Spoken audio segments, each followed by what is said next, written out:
Next, we can take a look at the grading and feedback options.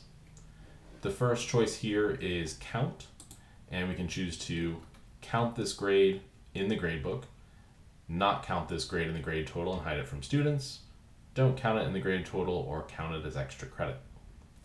Keep in mind, whatever you choose here, that grade, I believe, even if you choose to not count it, that grade will still be sent to the Canvas gradebook.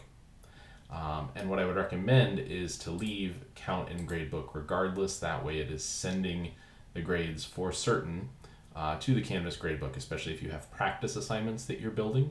You don't want students to not be able to see what those practice scores turn out to be. So including count in gradebook to be sure those are transferred over to the Canvas gradebook is a good idea.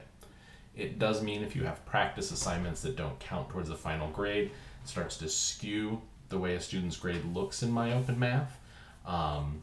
But you always have the Canvas gradebook as your official record keeper. Or if you're using MyOpenMath as a standalone platform, not connecting it to Canvas, this would be the place where you'd want to choose these options to not count an assignment in the grade total. You can set a minimum score to receive credit. I would just leave that at 0. Keep in mind that once due dates pass, you will have to manually enter zeros for students in the Canvas gradebook. Otherwise, that score will just not exist and not be factored into their grade in Canvas. You can use the default feedback text or change this to whatever text you would like it to be. You can change tutor access if you have a tutor enrolled in your course. Here, you can add a penalty for questions done while in the exception or late pass mode. So say if you want a student working a homework assignment after the due date to receive a 10% penalty, you can set that here. You can also include a bonus for questions that are done early.